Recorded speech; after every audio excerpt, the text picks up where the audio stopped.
Balma Kolasoft TV la jaba o bisimila kokura tuguni bi ni sonjalen no kadaka me fe ka video kura kɛ ka yira la ko bi amna kuma farafina kɛlɛkɛcɛ 7 n'olu ka farni farafina kɛlɛkɛcɛw la an ko ma ko les armées les plus dangereuses de l'Afrique en 2021 o site dɔ be n'a tɔgɔ ko Global Power Fire ko san o san a bɛ classement dɔ publier notamment 2021 classement kɔnɔna la ko farafina jamana 35 b'a kɔnɔ olu yɛrɛ classé le n'u ka kɛlɛkɛcɛw ani kɛlɛkɛminɛnw b'u bolo ko facteur 50 k'u b'o de ta en compte walasa ka nin classement yɛrɛ bɔ notamment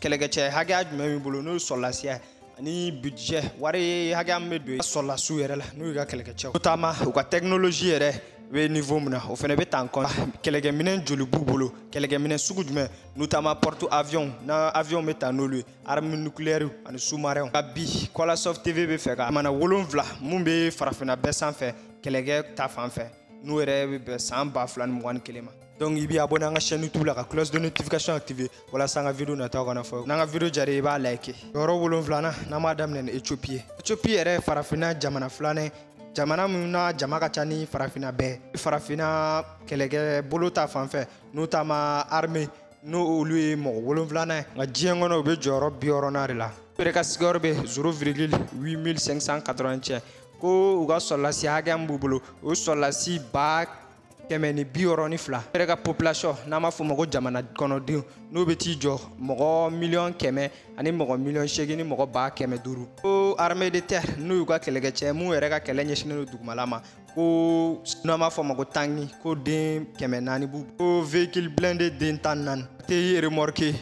ko o den 650 b'u bolo ani lanceur de roquette 183 ani arrêté remorqué 67 ko armée de l'air n'o olu ka kɛlɛ ɲɛsinnen don sanfɛ kɛlɛ ma ko appareil 86 b'olu bolo avion de combat 24 hélicoptère 41 ani avion d'entraînement 20 ani avion de transport 9 ko u ka jamana yɛrɛ ko kɔgɔji tɛ o de la k'u ka budget yɛrɛ ko o bɛ t'i jɔ $300,000 ani $50,000 wari la Maroc ko score min b'o bolo o ye 0,1408 ko Maroc bɛ jɔyɔrɔ 6nan la kɛlɛkɛcɛ kunda diɲɛ kɔnɔ u yɛrɛ bɛ jɔyɔrɔ 57nan na ko caya ta fan fɛ ko armée la ko Maroc jɔlen don jɔyɔrɔ 2nan la ko Égypte tɛmɛnen kɔfɛ armée caya la ko u ka armée yɛrɛ bɛ t'i jɔ mɔgɔ 500,000 ani mɔgɔ 10,000 notamment sɔrɔlasi min yɛrɛ pɛrɛnnen don kɛlɛ kama olu bɛ t'u jɔ mɔgɔ 700,000 ani mɔgɔ 10,000 ko réserviste mun bɛ yen nka an b'a fɔ ko bilankɔrɔ olu yɛrɛ bɛ mɔgɔ 200,000 la olu yɛrɛ ka jamana bɛɛ faralen ɲɔgɔn n'a bɛ t'i jɔ mɔgɔ 34,000,000 ani mɔgɔ 100,000 ani mɔgɔ 10,000 ko dɔw yɛrɛ bɛ fara u ka bilankɔrɔ kan ka d'a kan ko service militaire obligatoire de bɛ yen nɔ n'o yɛrɛ daminɛna san 2019 wagati ko minɛnko la ko Global Fire Power yɛrɛ ka fɔ la ko armée terrestre ko char combat n'an b'a fɔ o ma ko tanki o den 1,000 ani 443 b'u bolo ko véhicule blindé 2,000 ani 991 ko artillerie automotrice den 505 o b'u bolo ani artillerie remorquée ko den 200 b'u bolo lanceur de roquette ko den 144 b'olu bolo ka force aérienne yɛrɛ n'an b'a fɔ o ma armée de l'air ko appareil 214 b'u bolo ko avion 46 n'u ɲɛsinnen don kɛlɛ ma avion de transport 31 ani avion de entraînement den 63 ko avion ɲɛsinnen don mission spéciale ma ko avion 4 b'u bolo ani hélicoptère 64 ko sɔrɔlasi mun ɲɛsinnen don jikan sanfɛla ma n'an b'a fɔ a ma les naval patron dɔ b'u bolo n'an b'a fɔ a ma patrouilleur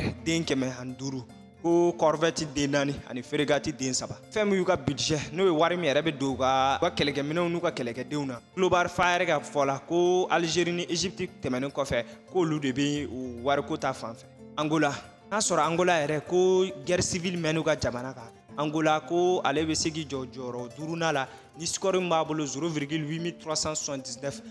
diɲɛ kɔnɔ jɔyɔrɔ 56nan b'a bolo ko Angola sɔrɔlasiw k'o bɛ t'u jɔ mɔgɔ 100,000 ani mɔgɔ 70 ko ka jamana yɛrɛ ko o bɛ t'i jɔ mɔgɔ 30,000 ani mɔgɔ 100,000 ko armée de terre ko char combat den 779 véhicule automatrice ko den 595 b'u bolo artillerie automatrice ko den 28 ko artillerie remorquée ko o ye den 757 ani lanceur de roquette den 115 force aérienne ko n'o ɲɛsilen no sanfɛ kɛlɛ ma ko appareil 295 b'olu bolo ko avion de combat den 72 ko avion d'attaque 18 avion de transport den 30 hélicoptère 126 ko hélicoptère d'attaque den 15 avion d'entraînement ko o den 47 bolo ko avion ɲɛsilen no mission spéciale ma ko den 2 b'u bolo ko la marine n'olu ɲɛsilen no ji sanfɛla ma notamment kɔgɔjiw ko patrouilleur den 32 b'olu bolo dragueur de mine den 2 ko u ka budget yɛrɛ ni wari min kan ka don u ka armée la ko bi t'i jɔ miliyari 7 dollar wari la. Nigeria ko global fire ka fɔ la ko Nigeria bi jɔ jɔyɔrɔ 4nan la nka diɲɛ kɔnɔ k'u bɛ jɔyɔrɔ 42nan la avec un score de 0,6485 ko Nigeria ye jamana ye farafinna yan nɔ jamana mun jama ka ca ni bɛɛ ye n'u yɛrɛ bɛ t'u jɔ mɔgɔ 200,000 ani mɔgɔ 400,000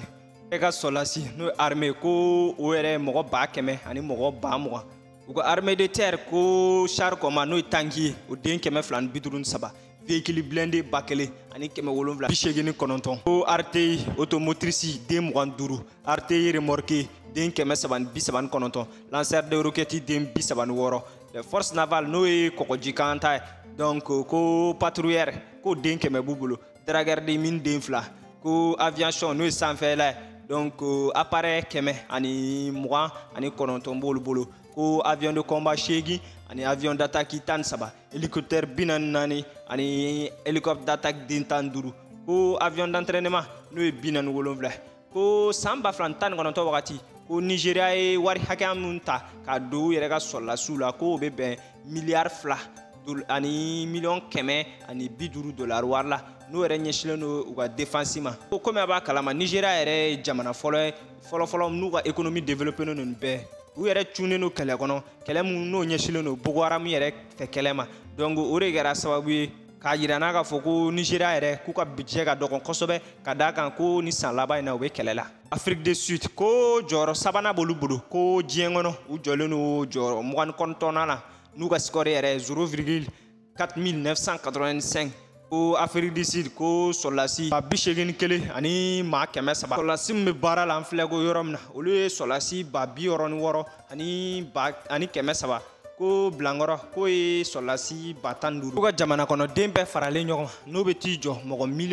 55,000 ani mɔgɔ 100,000 ko ka force terrestre n'o ye dugumala ye ko char combat den 195 b'olu bolo véhicule blindé ko o den 2000 b'u bolo RTI automotrice 43 RTI remorqué 72 ko lanceur de missile ko den 50 b'u bolo ko fɛn min sanfɛla ko appareil den 200 ani 26 b'olu bolo ko avion de combat 17 avion d'entraînement 88 hélicoptère ko o ye 91 attaque 12 avion de mission spéciale ko o den 7 b'u bolo ko force navale n'o ɲɛsilen no kɔgɔjikan ma ko sous-marin den 3 b'olu bolo patrouilleur 31 frégate 4 ani dragueur de mine den 2 ko fɛn min ye budget k'u ka budget bɛ t'i jɔ miliyari 4 ani miliyɔn 200 ani 80 dollar wari la n'o yɛrɛ budget ka dɔgɔn jamana fɔlɔfɔlɔ 2 n'olu bɛ bɛɛ ɲɛ n'o ye kɛlɛkɛcɛ ko ye Algérie ko Algérie bɛ jɔyɔrɔ 2nan la farafinna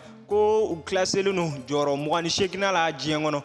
n'u ka score yɛrɛ 0,4659 ko sɔrɔlasi 200,000 ani 80 b'u bolo ko sɔrɔlasi 100 ani 60 o de bɛ kɛlɛ la ko tɔ ye Bilankɔrɔ ye ko o tɛmɛnen kɔfɛ ko wa jamana kɔnɔ den bɛɛ faralen ɲɔgɔn kan o bɛ t'i jɔ miliyɔn 42 a fɛnɛ ko Algérie ye kɛlɛkɛminɛn caman n'u bɛ mɔgɔ dabali ban ni san 10 laban in kɔnɔ ko u ka duguma kɛlɛ ko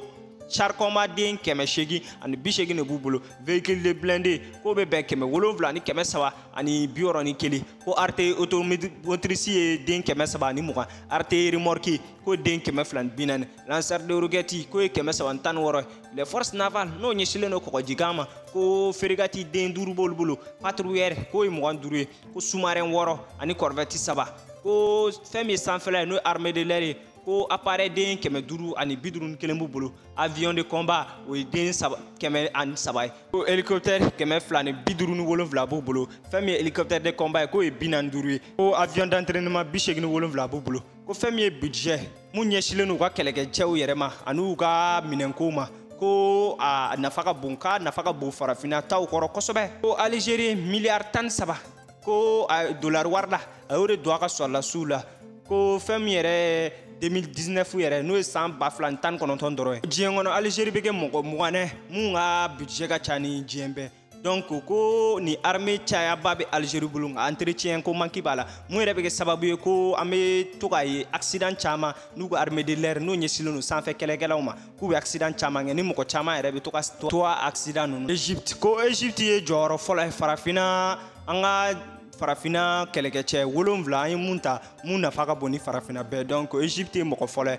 kɔrɔ yɛrɛ 0,1872 ko yo diɲɛ kɔnɔ Égypte bɛ jɔyɔrɔ 9 na ko Brésil yɛrɛ ɲɛ e ka jamana kɔnɔ den bɛɛ faralen ɲɔgɔn kan n'o bɛ bɛn mɔgɔ miliyɔn 99 ani mɔgɔ 500,000 ko Global Fire yɛrɛ ka fɔ la ko sɔrɔdasi 100,900 ani 20,000 de b'u bolo ko mun bɛ baara la o ye sɔrɔdasi 100,400 ani 40,000 ko mun ye bilankɔrɔ ye ko sɔrɔdasi 100,400 ani 80,000 ko o b'a yira n'a ka fɔ Égypte ka k'u ka sɔrɔdasiw ka ca kosɛbɛ